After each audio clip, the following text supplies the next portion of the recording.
Bom dia, boa tarde, boa noite. Eu sou Andrioli Costa e esse é o Diálogos do Comunicolog, o lugar onde o campo da comunicação se encontra. E hoje eu tenho o prazer de receber aqui a minha caloura, Neala Machado, que é doutoranda em Cultura Contemporânea na UFMT e professora substituta na Unemat, Universidade do Estado do Mato Grosso. Tudo bom, Neala? Tudo bem, meu querido, meu querido veterano, sim, isso foi sua caloura, né? Mas a gente tem uma distância ainda, eu acho, dois, 3 anos de formação, né? Um veterano, então. Basicamente é isso. Mas agradeço muito o convite, muito obrigada. Eu que agradeço. Você que está aí ouvindo a gente, né, já aproveita e dá aquele like no vídeo, assina o nosso canal se você ainda não está inscrito, porque toda quarta-feira, 7 horas da noite, tem aqui uma entrevista nova trabalhando com algum jovem pesquisador aí da comunicação, socializando um pouco da sua pesquisa. E hoje a gente vai entender um pouco da pesquisa da Neala, né, que está envolvendo nudes, sexting, né, como é que chama? Revenge porn. Né? A gente vai entender um pouco dessas terminologias e como é que ela trabalha isso pelo viés da sua pesquisa. Mas primeiro, Neala, eu queria que você se apresentasse então para os nossos espectadores, né, dizendo com as suas palavras quem é Neala Machado. Eu. É difícil, né? Muito assim de frente com o Gabi. Não, é brincadeira. Eu sou doutoranda em estudos de cultura aqui na UFMT, né? Fiz um mestrado aqui também pela UFMT. Estou dando aula agora na Universidade Estadual do Mato Grosso. Também já dei aula aqui na Universidade Federal do Mato Grosso e eu me formei né, na UFMS. Então, assim, minha formação é toda no Centro-Oeste, minha formação é toda interiorana, né? Poderia dizer assim.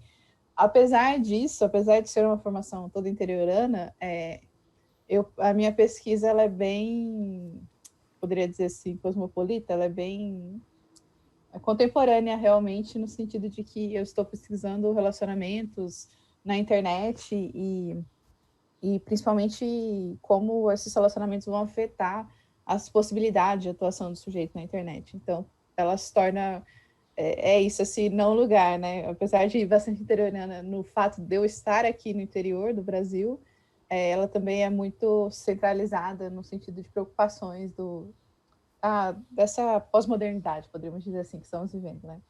Por que, Mas é isso. Hã? por que Mato Grosso? Você fez o FMS, né? Por que você foi para o Sim, Mato eu fiz o Grosso depois? FMS, isso. Porque quando eu fui fazer o mestrado, eu não sabia o que era um mestrado. Entende? Eu não tinha noção do que era um mestrado. Eu não sabia, de verdade, não é nem brincadeira. Eu não tinha essa consciência do que era fazer um mestrado, por que era importante fazer um mestrado, ou o que um mestrado poderia me trazer, entendeu? Eu sabia que eu estava infeliz, porque eu trabalhava como jornalista de redação mesmo, então eu estava lá na redação ralando. Daí eu falei, chega, não quero mais isso. E o mestrado surgiu enquanto uma oportunidade de estudar e de também poder sair de Campo Grande, né? Poder sair da casa dos meus pais e juntou duas coisas. Mas, assim, talvez eu, com o olhar que eu tenho hoje em dia, talvez eu tivesse escolhido uma outra possibilidade de graduação, de pós-graduação. Mas eu também não me arrependo. Eu acho que essa pós-graduação interdisciplinar, ela tem os seus contras, né, que são bastante conhecidos, mas os prós também são muito bacanas, porque eu tenho uma aproximação com diversos conceitos que normalmente as pessoas da comunicação não têm, que Uhum. elas são uma formação muito mais focada, é uma formação da teoria da comunicação ali, teorias do jornalismo, né? Ou alguma coisa do mais francês, assim, daí vão dependendo da sua formação. Eu já eu tenho esse tipo de formação também, mas eu também penso num sentido mais sociológico, num sentido mais antropológico também, por conta da minha orientação. Mas, como eu falei, existem prós e existem contras, né? Uhum. E aí, você encontrou no Mato, você buscou o Mato Grosso então por conta do programa. Você viu ali cultura contemporânea e achou que se encaixava com o que você queria seguir trabalhando. Não, na realidade eu olhei assim e falei, nossa, que nome legal, vou fazer aqui. Mas, assim, pensar em possibilidades de trabalho, não, isso é uma coisa que eu só penso agora. Olha aí, Quando então eu entrei você que está na não. acompanhando aí, não decidiu ainda o que, o que vai fazer, não se preocupe, porque os caminhos sempre se arranjam, né? Sim, Eu acredito nisso, deixou abrir caminhos, entendeu? Então, a gente vai indo, vai fazendo. Mas eu também aconselho você, as pessoas que estão aí na graduação, pesquisem, não façam como eu fiz, entendeu? Não, aprendam com meus erros. Pesquisem os programas de pós-graduação e tentem buscar algum que se encaixa com o que você quer pesquisar. Mas eu também, como eu falei, eu tive essa felicidade de aqui no Mato Grosso, apesar de ser um estado bastante conservador, eu tive esse espaço e continuo tendo esse espaço para fazer minha pesquisa. E veja bem, né? A gente está em 2021, então eu estar pesquisando o que eu estou pesquisando é bastante complicado, assim. Você fez iniciação científica, né? Fiz. Inclusive, quando você saiu, você deixou para mim a pesquisa lá, que era de sítio do Pica-Pau Amarelo. E como é que você passa, então, da iniciação científica e TCC para pensar uma dissertação que vai trabalhar com o envio e recebimento de nudes e como que isso depois vaza e chega à imprensa após vazar? Assim, não foi tanto da iniciação, mas da iniciação me ensinou o processo da pesquisa, né? Uhum. Porque é isso, a iniciação te ensina a pesquisar. E eu acho que a iniciação científica também me ajudou muito no processo de apuração jornalística. Como eu falei, enquanto eu estava na universidade, eu também trabalhava, então tinha toda essa questão. Acho que a iniciação científica me ajudou nesses dois pontos. Só que eu sempre tive interesse nesses temas considerados mais íntimos, né? Poderia dizer assim, das pessoas. Tanto é que na graduação eu entrevistava as pessoas que os outros estudantes não queriam entrevistar.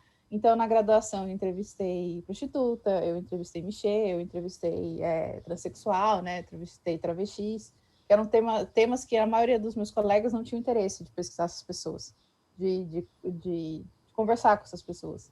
É interessante Então, porque uma brincadeira que eu sempre faço em graduação é que todo estudante de jornalismo chega assim na hora de fazer o jornal laboratório, né? E tem aqueles pautas padrão, que é prostituta, detetive, é tudo igual. não, mas assim, a minha turma nesse sentido era bem deslocada, assim, eles tinham outros focos de interesses, né, nos entrevistados, né, nas fontes. Então, e eu lembro também que eu tinha feito um trabalho de uma disciplina específica que falava sobre pulseirinha do sexo, aquela velha Uhum. fake news, aquela fake news antiga, então. Daí a gente estava falando sobre essa fake news, e daí eu me interessei no sentido de pensar como a mídia aborda, como a mídia fala desses assuntos, né? Como a sexualidade, que obviamente é de uma maneira muito sensacionalista. Uhum. Tanto é que ano passado eu fiz no Intercom uma oficina falando sobre sensacionalismo e sexualidade.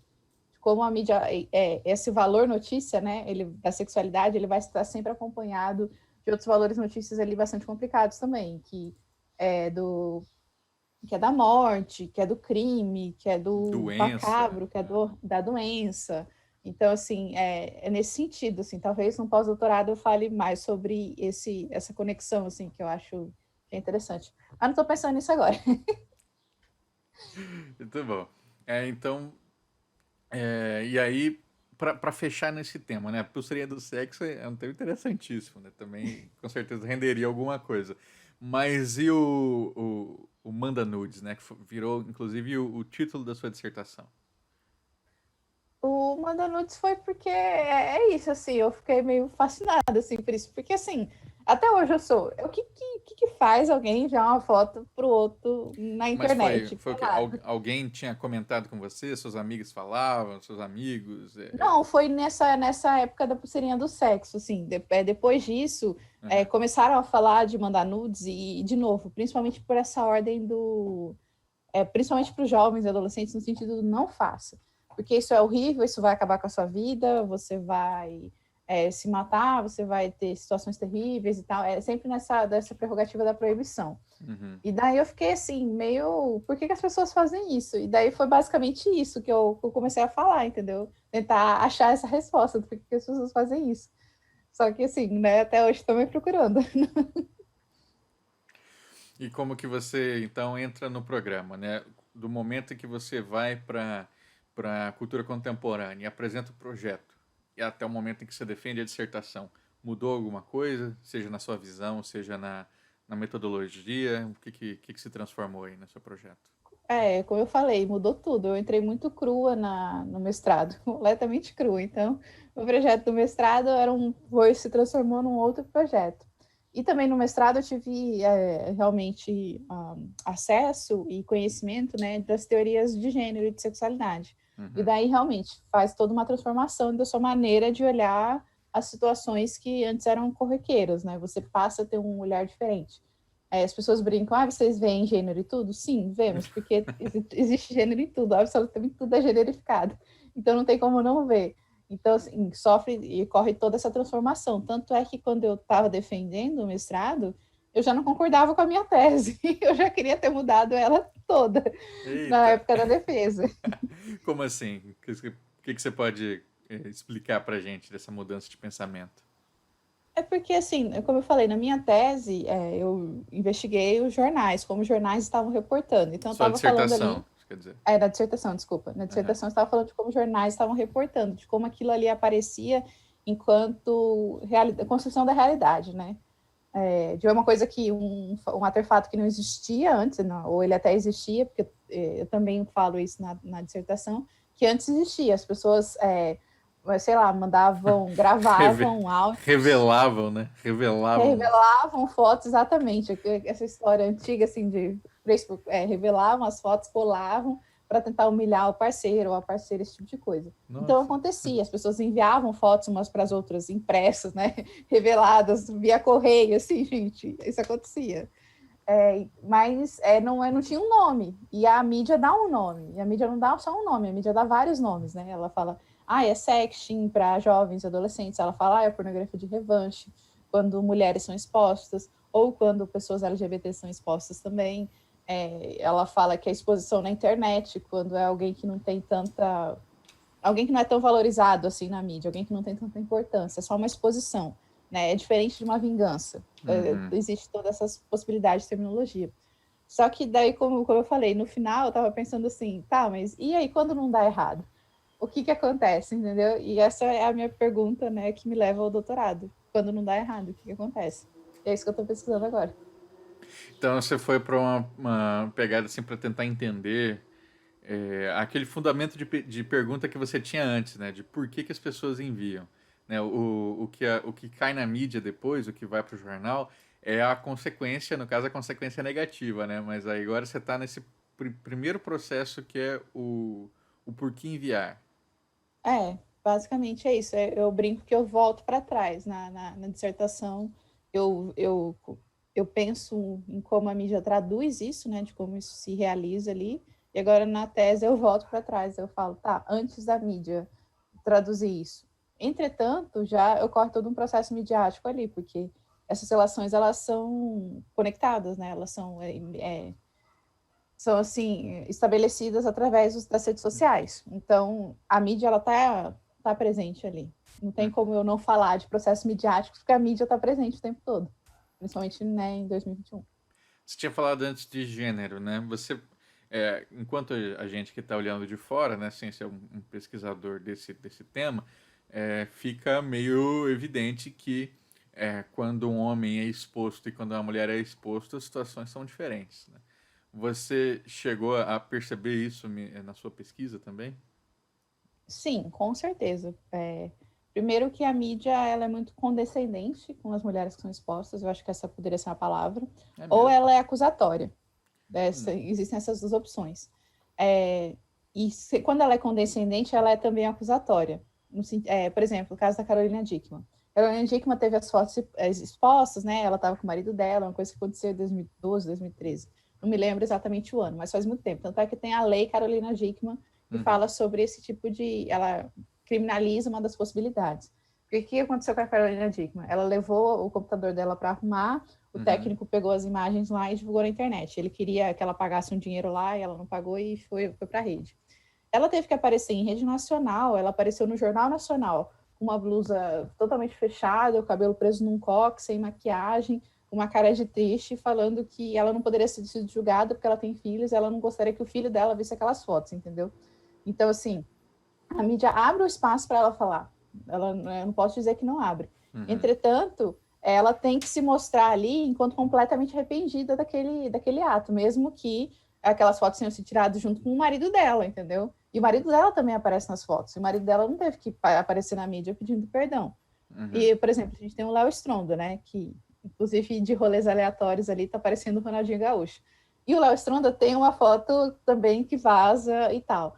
E quando a foto dele vaza, o que acontece? Ele ganha uma publicidade para fazer de remédio de ereção, sabe? Para resolver o problema. Ele começa a fazer publicidade disso. Ele ganha seguidores, entendeu? As pessoas começam a chamar ele de apelidos relacionados ao membro dele. Então, assim, é muito dísparo, é muito diferente. Isso eu tô falando de E eu, pessoas, assim, já claro. conhecidas. Eu me recordo também, por exemplo, de situações como a do Luciano Zafir, acho que foi ele. Não, ai, não, falei errado. Não é o Luciano Zafir, é aquele modelo que todo mundo achava bonito nos anos 90, 80. É o. Todo mundo vai saber quem é se vocês pensarem no modelo aí. Você pergunta pra sua mãe quem que é o modelo que elas conhecem, elas só vão conhecer ele. E esse cara, ele tinha. Ele falou que as fotos dele foram vazadas, né? E aí, quando a polícia foi investigar, ele assumiu que, na verdade, ele que vazou. Porque ele estava fora da mídia durante um tempo.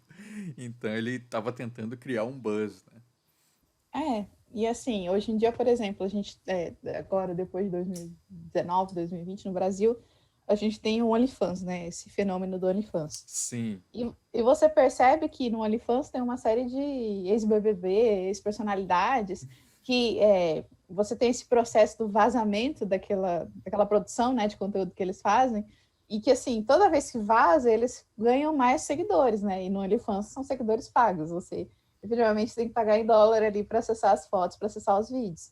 Então, nunca é uma coisa ingênua, né?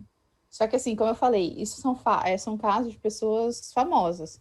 Agora, a gente tem casos, por exemplo, de adolescentes, né? E foram casos, inclusive, muito divulgados, que os adolescentes se suicidam porque vazou uma foto de peito, entendeu? Vazou uma foto dela beijando uma outra garota.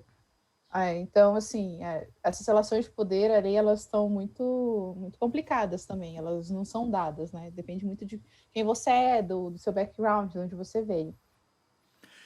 Isso também tem um fenômeno aí, né, que é a popularização dos smartphones a partir de 2010, né? Imagino que você tenha percebido isso também. É, aí temos popularização dos smartphones, então tem uma democratização de acesso a redes sociais, e aí tem pessoas que não são só adolescentes que estão mandando nudes, mas também são aqueles pessoas mais velhas ali que estão chegando, que nunca tiveram contato antes com redes sociais, e de repente, né, se veem nessa situação e sem nenhuma literacia midiática, assim, né? Então, às vezes Sim. estão compartilhando na timeline do Facebook um nude achando que é o inbox, né? Tem coisas assim. Que acontece bastante também. Por conta disso, essa democratização do acesso, a gente também tem que pensar muito em que tipo de acesso é esse, né? Uhum. Obviamente que não sou só eu que falo isso, quem pesquisa fake news vai falar muito melhor disso do que eu, mas o acesso que a gente tem, ele é só de redes sociais específicas. Então, assim, Uhum. dependendo do plano que você tem o WhatsApp, você tem o Instagram e você tem o Facebook ali. E daí, quando cai, com quem que você fala? Né? Que tipo de acesso você tem ali? Quais são as notícias que você acessa? Quais são as coisas que você acessa? Esse tipo de acesso também é uma coisa que eu acho que é importante a gente conversar sobre. Uhum, com certeza. Você, então, na dissertação, você faz uma análise de cobertura ali, o que parece, né, dos veículos jornalísticos, mas na tese você diz que faz um outro movimento, né? Qual que é o seu procedimento metodológico, então, para investigar esse tema, agora que você sai de um objeto empírico mais claro, que é a cobertura jornalística? Eu paro de pensar na cobertura jornalística e eu me volto para as pessoas, né, para os sujeitos. Então, no primeiro momento, antes da pandemia, que eu comecei o doutorado em 2018, né? Isso tem que ser colocado. Então, eu estou no processo do doutoramento da pandemia também, que eu acho que daqui uns anos vai sair, assim, todo metodological studies da pandemia, assim. Com certeza isso vai sair. E coitada da gente que está fazendo isso. Mas antes eu tinha pensado em entrevistas presenciais, em conversar com as pessoas efetivamente, fazer um processo mais antropológico, assim, no sentido mais clássico mesmo, sabe? De ir lá e de entrar ali naquele meio, de conviver com as pessoas, né? Só que, obviamente, que isso não funcionou, né? Claro, pandemia. Uhum. Então, no primeiro momento, eu fiz um formulário no Google Forms, em que eu colocava uma série de perguntas lá para tentar compreender um pouco do campo, no sentido de quem manda nudes, o que as pessoas consideram nudes, que tipo de proteção, se as pessoas procuram alguma proteção ou não. De novo, o perfil de quem está mandando nudes, ou pelo menos o perfil de quem está respondendo aquele questionário, né? Para eu ter ali mais uma ideia, uma noção.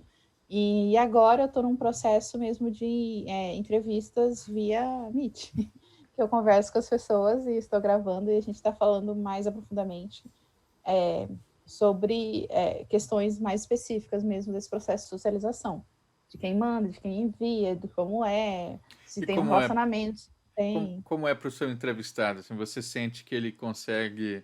Porque, assim, é diferente eu abrir aqui... Vamos fazer aqui... Vou entrevistar para minha tese sobre Harry Potter. Me fala aí o que você gosta de Harry Potter. Aí o cara, né, se solta. Agora, assim, me fala aí sobre os nudes que você manda. O que você manda, a posição, não sei o que. Você consegue... Você sente que consegue render assim, essas conversas, especialmente estando mediadas, né, por um dispositivo e não no presencial? Eu acho que sim. Eu acho que o presencial, porque eu também tinha esse receio logo quando comecei a fazer. Eu achava que a mídia ia causar problemas, ia ser complicado, as pessoas não iam se abrir.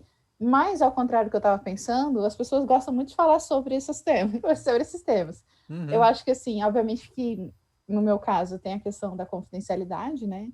Ninguém vai saber quem são as minhas fontes, ninguém vai uhum. saber com quem eu estou conversando. Óbvio, eles vão entrar ali mais como pseudônimos, etc. Mas as pessoas que falam sobre essas terminologias, sobre isso, sobre esse assunto, elas querem falar sobre o assunto. E elas vão falar sobre mandar nudes, mas elas também vão falar sobre outras práticas, né? Elas não vão falar só sobre mandar nudes. Então, ocorre de uma maneira muito mais fluida do que eu achei que ocorreria. As pessoas, elas se abrem bastante, inclusive, elas falam coisas bastante íntimas, assim. Mas, de novo, é um processo, né? É que, assim, o processo da entrevista, ele também tem que ser trabalhado. Todo Uhum. jornalista sabe disso, né? Você não vai chegar para alguém e vai te perguntar logo de cara, Primeira, assim, é. Você faz mais de uma com a mesma pessoa? mais de uma entrevista, não. Eu faço uma entrevista só, mas é uma entrevista bastante longa, assim. Uhum. Legal. E você pensou num recorte, assim, tipo, eu preciso de tantas mulheres, tantos homens, tantas pessoas trans, sei lá? Eu pensei, mas, de novo, o campo ele se impõe. A gente não tem como lutar contra isso. Na minha ideia, eu queria pessoas assim, dentro daquele recorte que eu tinha obtido no questionário. Só que eu fui mandando e assim, as pessoas foram respondendo. Então, assim, o meu recorte hoje em dia é mais quem quer falar comigo do que quem não queria, entendeu? Porque eu também não posso obrigar ninguém a falar comigo. Porque é isso, a pessoa ela tem que entrar, ela tem que clicar ali, ela tem que querer, entendeu? Então eu acho que essa parte da pessoa ter decidido, escolhido falar comigo, Uhum. já pressupõe que ela está aberta a É falar, verdade. entendeu? Que ela quer efetivamente. Então, como é que ficou o seu recorte agora? É mais mulheres, eu imagino. Não, na realidade, eu tô com, acho que tô com 8 reportagens, então tá 4-4. Só que assim, daí a gente vai pensar, são 4 mulheres e 4 homens, né? Só Uhum. que daí tem que pensar que tem, assim, pessoas bissexuais, daí vão ter gays. Uhum. Acho que eu não entrevistei nenhuma lésbica, inclusive isso é uma questão, né? Mas nenhuma lésbica se sentiu confortável para falar comigo. Mas heterossexuais também vão aparecer, né? Então aí, a questão da sexualidade também vai se sobrepor, mas assim, de questão de gênero, tá bem dividido, por incrível que pareça. Agora, vamos fazer mais recortes aqui. Corpo. Alguma coisa de corpo, por exemplo, assim. Quem é mais padrão, assim, manda mais. Quem é mais gordinho não costuma enviar. Chegou a prestar atenção nisso? Sim, eu conversei sobre essa questão do corpo, no sentido de se existe alguma parte do corpo que as pessoas não enviam, né? Se existe algum receio em relação a alguma parte do corpo específica. E, como a gente está falando de relações muito íntimas, obviamente que vão existir uns impedimentos ali, né? Pessoas vão se considerar gordas, elas vão falar que tem algumas restrições, mas isso também não é regra, porque eu entrevistei um cara gordo que ele falou: problema, entendeu? Eu mando Uhum. mesmo, meu corpo todo, e se você não gostar, meu amigo, problema seu, você se vire aí. E o cara era gordo e não tinha problema nenhum com isso. Agora, o rosto aparece como um impeditivo, entendeu? O rosto normalmente é a parte do corpo que nenhuma pessoa mostra. As pessoas Nenhuma? mostram o corpo inteiro, mas o rosto não. Uhum. Interessante. E falamos de corpo, né? E aí, raça, né? Chegou a encontrar padrões, assim, pessoas negras que têm mais, que evitam ou outro É, tipo de etnia, assim, que acaba se preservando mais, sei lá. essa questão da raça, ela aparece também para mim como uma questão metodológica, porque, obviamente, eu sou uma pesquisadora negra, Uhum. então tinha todo. Eu trabalho muito com a Collins, nesse sentido da de fora de dentro, de como que eu trabalho essa Não, pesquisa. não conheço. Como assim, que é A Collins? Collins, ela tem a perspectiva da outside within, né, que é de fora de dentro, que é de como você ali, enquanto pesquisadora, você vai entrar nesse campo, nesse meio. Uhum. E isso se mostra também, principalmente, eu acho que a minha mediação da pesquisa, ela se estabelece muito, porque eu tenho uma série, eu consigo até entrevistar pessoas negras, mas elas aparecem em menor quantidade. Daí eu falo, por isso que eu falo do acesso à internet, entendeu? Porque quem é que tem acesso à internet? Uhum. Quem é que efetivamente pode ter tempo ali de acessar a internet? Quem é que tem a rede estável para se comunicar comigo, para abrir uma comunicação? Inclusive, eu estava tentando entrevistar uma mulher que ela é mãe. E ela estava Uhum. falando, eu não consigo falar com você até o pai dos meus filhos vir buscar eles, entendeu? Sim. São esses impeditivos que eles também têm que entrar na minha tese, para eu falar sobre isso. Então, assim, eu faço esse recorte, eu trabalho muito com ele, mas esse recorte ele vai aparecer muito mais na minha impossibilidade de acesso e para mostrar o quanto, até para mandar nudes é desigual, entendeu? O corte já tá lá atrás, assim, né? O corte ele já está lá atrás, exatamente. Até para mandar os nudes não é tão simples assim. Porque assim, eu estou falando aqui no sentido de mandar nudes de uma maneira lúdica, inclusive eu utilizo essa palavra, que é para você se divertir, não é para ser perigoso, entendeu? Obviamente que o perigo ele também entra ali. Eu discuto um pouco sobre isso, né? Sobre essa Uhum. criação ali do perigo do erótico. Mas é para ser mais divertido do que perigoso. Então, assim, quem é que tem direito à diversão, entendeu? Tem Ah, outras pesquisas que vão falar sobre isso também. acho que você vai. Imagina que você tenha feito vários artigos, assim, acompanhando fenômenos como esses, né, ao longo da sua pesquisa, e um dos recentes, assim, que me chamou a atenção foi o fim dos fleets no Twitter. Não sei se você chegou a acompanhar, Ah, né? esse dia no Twitter aí foi difícil. Olha, muitos prints. Que foram, para quem não sabe, né, o Fleets era o Stories do Twitter. Ele durou pouquíssimo tempo, não vingou. E aí, quando foi anunciado o seu encerramento, né, durante os 3 últimos dias ali de encerramento dele, talvez 2, as pessoas aproveitaram que ele não existiria mais e foram fazer suas despedidas postando nudes, né? E todos os tipos de nude, né? Desde os mais explícitos, assim, cheio de coisa na cara, Coisas na até sua cara, exatamente. até que esse é super assim, Tarantino mostrando o pé da atriz, sabe? Então a gente encontrava de tudo ali. Você estava atenta para esse tipo de fenômeno, imagino. Sim, inclusive esse dia de despedida do Flix, que não foi um dia só, né? Foram uns 3 dias, mais ou É, menos, que durou. exatamente. Foram 3 dias ali, 100% no Twitter, acompanhando e vendo as discussões, vendo o que as pessoas falavam, porque, de novo, o que me interessa é essa interação. Uhum. Mais até do que as pessoas sempre perguntam, na sua tese tem nudes? Não, não tem fotos, não é isso. Você não vai entrar lá e vai ver, Mas né? quando lançarem o livro vai ter, então editoras Quando procurem. lançaram. Mas, assim, é mais no sentido de pensar essas interações. Por exemplo, nas respostas que eu obtive do questionário, Uhum. eu tive respostas de mulheres negras falando assim: eu tenho muito receio de enviar, porque eu tenho medo de ser sexualizada, Isso. assim. Então, assim, isso aparece. Mas, de novo, os meus níveis de acesso, isso é muito interessante, é uma coisa que eu estou falando muito na metodologia, é que o meu nível de acesso ele depende muito da internet, da pessoa de lá, entendeu? Uhum. Eu preciso que a pessoa de lá tenha acesso à internet. E se ela não tem, por isso que eu falo muito dessa questão do acesso. Quem é que tem acesso à internet? E que tipo de acesso é esse também?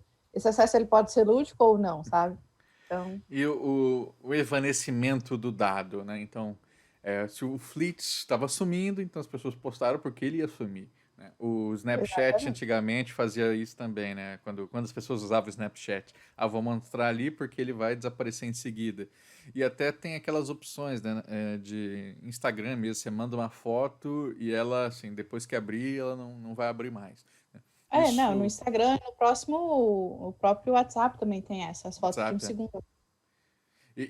Isso estimula, então, as pessoas. Então, o fato de ser uma coisa supostamente apagável, né? Isso incentiva você vê as pessoas a enviarem nudes? As pessoas não precisam de incentivo, não. É. As pessoas elas vão enviar. Só que, obviamente, isso dá uma segurança. Isso traz essa sensação, não dá segurança, mas traz a sensação de segurança para as pessoas enviarem as nudes, entendeu? Porque, por exemplo, agora teve a atualização do Instagram que você pode escolher melhores amigos, né? Você Uhum. tem listas específicas, não sei se você já viu isso. Mas você tem a sua lista de melhores amigos e agora você pode mandar fotos específicas para as pessoas específicas, entendeu? Hum, Você edita os melhores amigos. É isso. Então, e também, por exemplo, no Instagram, tem o fenômeno das pessoas venderem nudes pelo Instagram, sim. pelos melhores amigos, entendeu? Então, essa atualização foi para o quê? É isso, é uma atualização para facilitar esse processo. Muito bom. Você tinha falado antes um tema que é interessante, né? Que acho que pouca gente pensa, que o que é considerado nude, né? Isso é. Sim, Então, às é vezes por você isso que eu pensa que é falei. só o explícito, mas aí, às vezes, sei lá, uma camisola, um negócio assim, pode ser considerado. Então, por exemplo, o pessoal fala que tem esse mito, essa ideia da PEC do pezinho, né? O que é um PEC do pezinho? Uma foto de um pé, ela é considerada nude? Depende muito de para quem tá mandando essa foto. Que a pessoa quer ver ali, entendeu? Não é uma coisa tão dada quanto a gente pensa que é, né? Que a pessoa vai pensar, nudes é o quê? Uma pessoa pelada. Mas uma Uhum, pessoa de biquíni, é uma foto, é um nude ou não é? E de lingerie, é um nude? Qual que é a diferença do biquíni para lingerie? Entendeu? sim. Tá com transparência, é um nude? Não é? Sabe? São colocações aí. É um nude, ela é só foto ou é vídeo? Se é um vídeo, é um nude ou deixa de ser nude? Entendeu? Uhum. Você propõe uma classificação ou você joga assim, tem essas várias possibilidades aqui, eu não vou fechar em nenhuma? É exatamente isso aí. Eu não vou fechar em nenhuma, não. Tem possibilidades. A nude depende muito de quem está recebendo. Muito mais quem envia, inclusive. De- Desde que você começou a trabalhar com isso, colegas pesquisadores e pesquisadoras chegaram a comentar o assunto com você? Tipo assim, eu envio nudes também, olha esse aqui, sei lá. Sim, acontece muito. As pessoas se Imagino. sentem muito À vontade, abertas, né? à vontade a falar sobre suas intimidades comigo. Não que eu acho ruim, eu acho ótimo. Mas, assim, acontece muito assim mesmo. As pessoas. Ah, você pesquisa isso? Daí, se a gente está num bar, alguma coisa, obviamente que tem que estar num ambiente mais íntimo, podemos dizer assim. Não num congresso, nem nada do gênero. Mas depois, quando você sai do congresso, você está ali conversando, aí sim, com certeza. O tempo todo, inclusive. E o contrário, uma academia que ainda é muito conservadora, né? Ainda temos professores aí que estão na idade da pedra, assim, às vezes. Você chegou a se deparar com algum pesquisador mais antigo, assim, que achou que isso era um tema menor, ou que você não estava fazendo uma pesquisa séria, alguma coisa assim? O tempo todo também. Tanto na própria UFMS, aconteceu lá na O UFMS, FMS? aconteceu na UFMS, aconteceu Ih, na UFMS, aconteceu aqui no UFMT, às vezes acontece em congresso também. Mas eu acho que, assim, obviamente que tem essa diferencial, né, que eu falo do nudes, mas minha pesquisa não fala necessariamente de nudes, eu estou falando de interações na internet. uhum, É isso que, né, o que mais me motiva a pensar nisso. Estou falando desses processos de interatividade, esses processos de produção de conteúdo, esse processo de divulgação desse conteúdo, o que leva as pessoas a produzirem e a compartilharem. Então, obviamente que eu estou falando de um tema aqui específico, né, de uma coisa mais íntima, mas isso pode ser levado a outros processos de compartilhamento, que acontecem o tempo todo. A gente está mediado o tempo inteiro. Não tem como eu pensar uma vida aqui em 2021 sem eu pensar na internet, sem eu pensar em Instagram, sem eu pensar em redes sociais. Tanto é que a gente teve a prova. O Zuckerberg tropeçou no fio esses dias, o pessoal quase entrou em parafuso. as pessoas começaram a ficar loucas, teve gente assim que estava chorando já, entendeu? Pedindo assim para voltar. Por quê? Porque a vida está completamente ligada ali. Eu achei assim, a queda, naquele dia da queda específico, para mim foi um dia assim muito interessante de ver como as pessoas estavam lidando com aquilo, entendeu? Não só pessoas que dependem de, sei lá, produtores de conteúdo, né, os famosos influencers, não. Tô falando de pessoas normais, pessoas ali utilizando o WhatsApp. A pessoa quase enlouquece, a pessoa assim, meu Deus, eu tô sem a minha comunicação, como que eu vou falar? Por que eu vou mandar bom dia? Socorro, socorro. Então, assim, a minha pesquisa, eu acho que a minha importância da pesquisa é mais esse processo mesmo, de entender essa interação na internet, de tentar compreender isso através de outros olhares, outras nuances. Você acha Se eu fosse norte-americana, a Uhum. Google me contrataria, pode ter certeza. Você acha que você ser uma pesquisadora mulher, isso facilita ou dificulta, ou facilita em termos e dificulta em termos o seu acesso aos entrevistados? Eu acho que mais dificulta do que facilita. É mesmo? Porque assim, obviamente que se eu falo com mulheres, elas vão se sentir mais abertas, mas existe ainda o preconceito da academia no sentido de ser uma mulher pesquisando, né? O homem, ele ainda tem mais seriedade em relação a isso, assim. As mulheres ainda têm dificuldade de se afirmarem enquanto pesquisadoras, assim. E como a minha temática, como eu falei, ela é mais lúdica, isso torna esse processo ainda mais difícil, no sentido de eu me provar ali enquanto uma pesquisadora séria, né? Então, eu tenho que ter uma série de atitudes ali, uma série de apresentações ali, para formalizar isso um pouco, para as pessoas também me levarem mais a sério. E você E consegue como eu falei, isso com.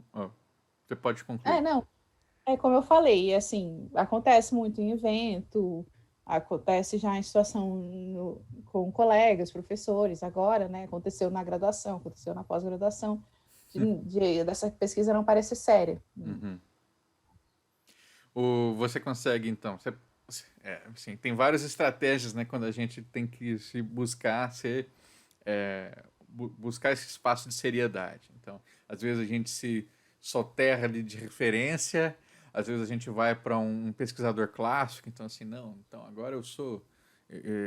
Como assim você vai debochar da minha pesquisa se eu sou Foucaultiano e eu explico tudo a partir de Foucault? Então você está debochando então de Foucault, não é de mim. Né? Então, qual que é a estratégia que você usa assim para poder se marcar enquanto uma pesquisadora de respeitável?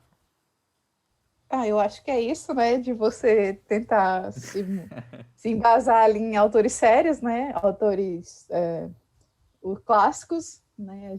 Mas assim, eu fiz isso muito na época do mestrado. Agora no doutorado eu estou tentando trazer uma perspectiva um pouco mais interseccional para a tese, trazer outras pesquisadoras e pensar nessa, inclusive saiu na Compós, né?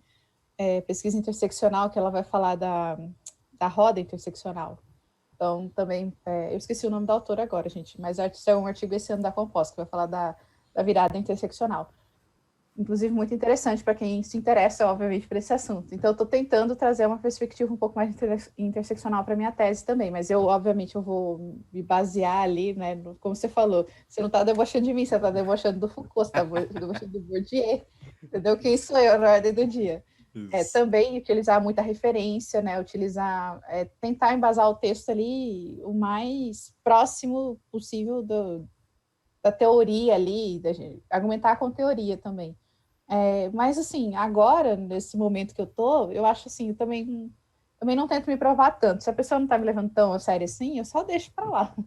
Eu tô assim, né? Não tem muito que posso fazer. Se você fosse dar então, agora que você der para a gente encerrar, né?